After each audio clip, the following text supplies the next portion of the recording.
Bonjour, je m'appelle Gogol Patrick, j'habite à Connelle depuis 97 maintenant et j'habite au niveau de l'île de Pampou qu'on voit juste derrière moi. Et en fait derrière moi aussi cette île est cultivable et on peut apercevoir derrière moi le bac en fait, qui est utilisé pour justement passer les engins agricoles de façon à cultiver cette île. On est propriétaire jusqu'au bout, mais on doit comment dirais-je, un espace de 3 mètres entre la berge et pour comment dirais-je, les servitudes des pompiers ou des accidents ou des bateaux en difficulté. Et ça, c'est la réglementation. On se doit d'entretenir la berge jusqu'au bout, hein, sans compter les 3 mètres. Et ça nous appartient, l'entretien nous appartient, mais on doit la servitude. VNF n'intervient pas, nous on paie en fait, hein, pour, par exemple moi j'ai mis en place une descente à bateau et donc ça c'est payant, c'est normal. Et comment dirais-je, on a une cotisation annuelle qui permet de payer cet ouvrage qu'on a mis en place. Depuis 1997, on a subi 2 inondations majeures en fait, une en 1999 et une en 2017. Et en fait, effectivement, à l'endroit où nous sommes, l'eau est arrivée au niveau de la table en fait. Donc je vous laisse imaginer ce que ça a pu engendrer, notamment dans la maison et surtout dans le sous-sol. Et effectivement, bon, c'est un peu l'inconvénient du site, malgré tous ses avantages. Quand la Seine monte lors de crues, effectivement, elle embarque un certain nombre de détritus plastiques et autres qui s'accrochent aux arbres ou qui restent, comment dirais-je, qui restent sur la Seine tout simplement. Donc on les nettoie quand le niveau de l'eau est revenu à sa normale. Effectivement, pour la vue déjà c'est mieux et l'environnement aussi bien sûr. La Seine se décharge de tous ces détritus même si elle ne monte pas à une hauteur importante.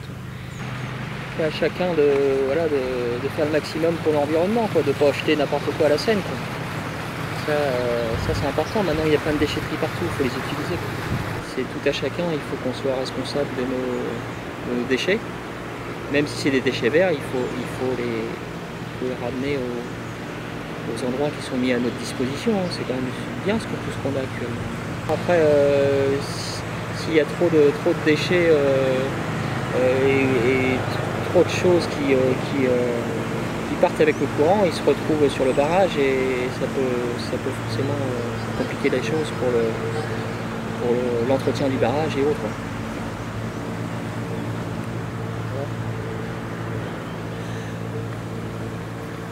On a pu s'apercevoir depuis une vingtaine d'années que je suis ici que la qualité de l'eau s'est vraiment améliorée et on peut apercevoir à plusieurs endroits différents que c'est coquillagé, l'eau est beaucoup plus claire et en fait beaucoup plus poissonneux qu'à l'époque. On a des amis pêcheurs qui viennent pêcher régulièrement ici à l'endroit où nous sommes, hein, où essentiellement c'est un pêcheur de carpe et en fait il vient à peu près 3-4 fois par an, hein, en été et où il peut pêcher différents poissons, de la carpe, de la brème, du sciure et d'autres poissons. C'est un pêcheur qui adore les animaux et en fait il les tue pas, en fait il les remet à l'eau, hein.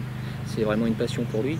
Et il adore cet endroit parce qu'en fait c'est un endroit où effectivement le poisson est sauvage et c'est ça qui l'intéresse en fait. Là on est dans un endroit où c'est un bras de Seine en fait, où c'est très réglementé pour la navigation et notamment pour la vitesse, puisqu'en fait il faut préserver les berges. Et actuellement, la vitesse est réglementée à 12 km/h, puisque sur la Seine c'est en km/h, contrairement à la mer. Et effectivement, il y a par moment des gens qui ne respectent pas toujours. C'est là un petit peu l'inconvénient. Les doses km/h sont calculées pour effectivement, selon l'embarcation qu'on a, pour limiter en fait la vague qui va détruire les éléments naturels sur les berges. Et en fait, et puis aussi les habitations ou les aménagements que les gens ont fait à bord de Seine.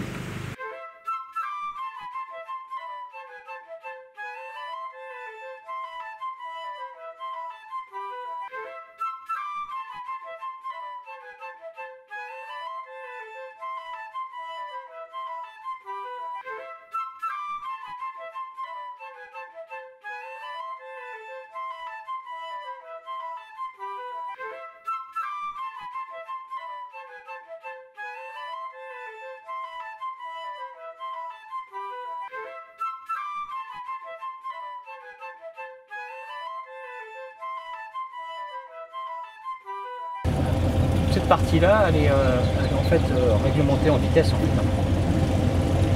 Ce qui est normal pour préserver les berges et l'environnement. Là, on peut apercevoir la barge. La barge, en fait, c'est un ancien bac qui a été récupéré par un agriculteur en fait, qui est utilisé pour passer les engins agricoles pour cultiver l'île de Papet, juste à notre gauche.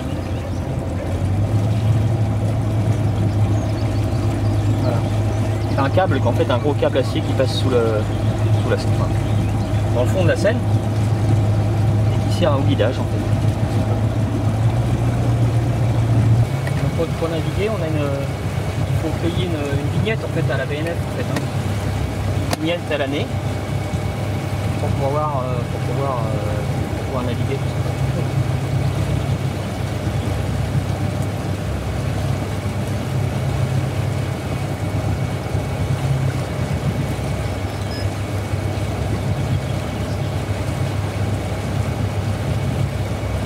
La partie escalade en fait. C'est les gens qui escaladent.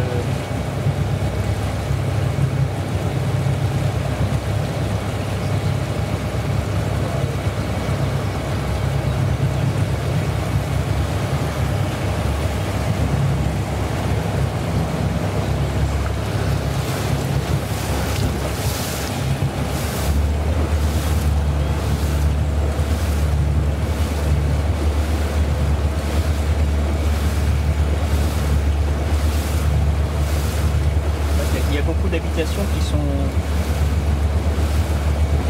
ce sont des habitations secondaires en fait, qui ne sont pas forcément habitées à 100% en fait.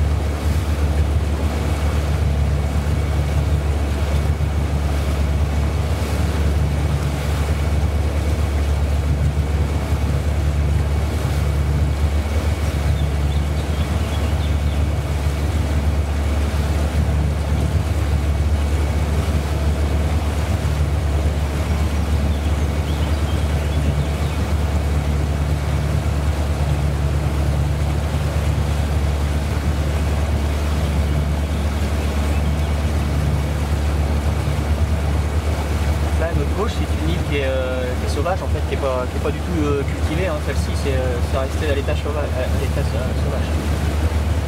Donc là on va se diriger vers l'anneau de vitesse. En fait l'anneau de vitesse c'est un anneau autour d'une île qui est essentiellement utilisé pour la navigation, le ski nautique, toutes les activités nautiques en fait. Donc là il n'y a pas de réglementation de vitesse, mais c'est bien délimité en fait, par des panneaux. Il y a une multitude de pratiques de ski nautique, hein. Il y a plein d'activités différentes en tracté en fait. Quand on tracte un skieur, ça peut être du wakeboard, du monoski, du airshare, du ski nautique, du monoski. En fait, les activités se sont développées depuis. La pratique du ski nautique avec les différents domaines d'activité se sont développés depuis une vingtaine d'années. En l'occurrence, on peut aussi utiliser un jet ski, mais c'est dans des horaires bien définis que je ne connais pas. Il y a un club, hein, Là, on se dirige vers le club, en fait, le club de pause, où il y a effectivement un club de ski nautique. Mais l'activité comment dire, avec du ski nautique, c'est essentiellement des gens particuliers qui la font, en fait. Donc, des gens qui descendent leur bateau soit à pause ou dans des descentes de bateaux communales, ou après ils pratiquent le ski nautique à titre individuel.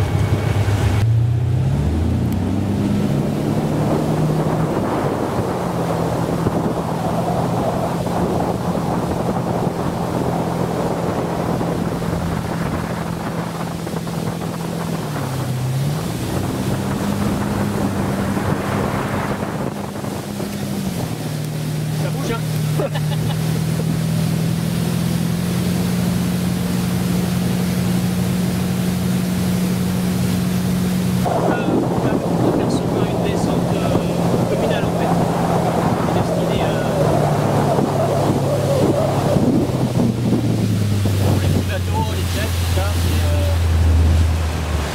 Cette descente, elle n'est pas payante, elle est gratuite.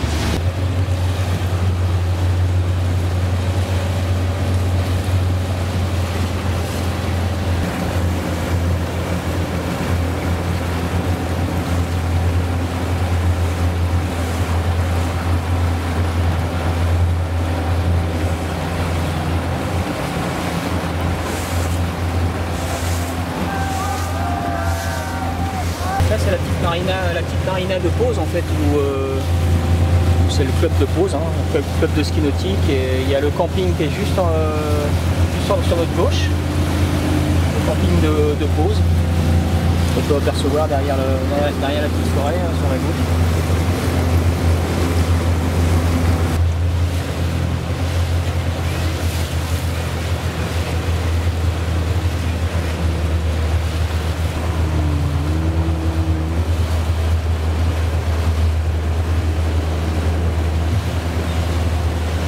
On n'est pas à un moment où il y a beaucoup de bateaux encore, mais parce que c'est le début de la saison, et par moment il y a une multitude de bateaux et ça peut être très dangereux. En fait, quand on tracte un skieur, faire attention avec les croisements, la vitesse, etc. Et ça faut être très vigilant.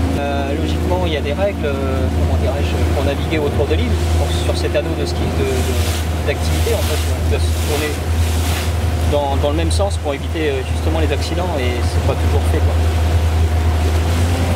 Donc ça navigue un petit peu dans tous les sens et ça peut être dangereux. En fait, ça dépend du bateau qu'on utilise. En fait, c'est le permis rivière qui est autorisé, en fait, pour cette activité, hein, tout simplement. Après, pour tracter un skieur, il faut être au minimum 2 dans le bateau, un qui conduit et un qui regarde le skieur, plus le ou les skieurs en question. En plus, il y a les péniches, hein, il y a les péniches qui naviguent en même temps, voilà, qui font leur travail, et ça peut être dangereux aussi, quoi. Faut faire attention.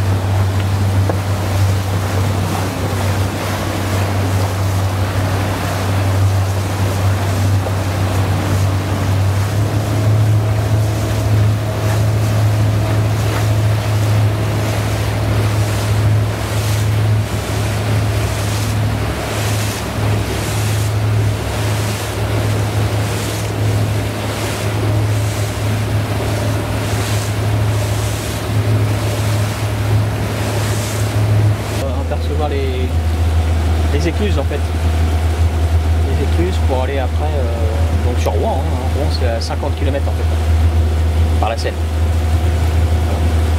et donc j'y suis allé à plusieurs reprises, en l'occurrence pour la manifestation de l'Armada. En fait c'est réglementé aussi, c'est 12 km/h, et pour les bateaux de vitesse il n'y en a pas beaucoup qui la respectent, malheureusement, mais effectivement c'est la même réglementation qu'ici, en fait, hein.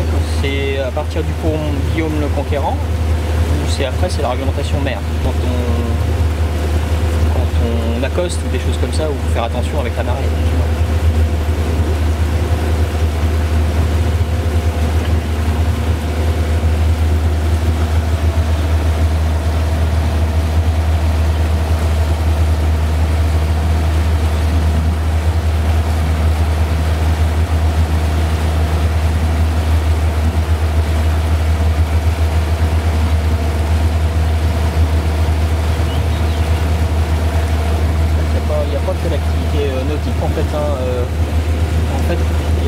d'autres activités comme le vélo ou la course à pied ou la marche à pied. En fait, il y a des randonnées qui sont faites dans le coin où en fait on utilise la colline, tout ça, donc c'est vraiment des coins sympathiques, c'est vraiment sympa. Il y en a beaucoup pratiquement. En fait, moi je cours le dimanche matin, je fais toutes les berges de la Seine, je traverse le barrage et je vais sur pause, c'est vraiment super sympa. Il n'y a pas de voiture, il n'y a rien, c'est que des chemins de halage, c'est vraiment sympathique. Il y a deux passages, un sur la partie droite, où on voit illuminer le feu rouge, et un autre passage à l'extrême gauche, où on voit aussi le feu rouge de signalisation.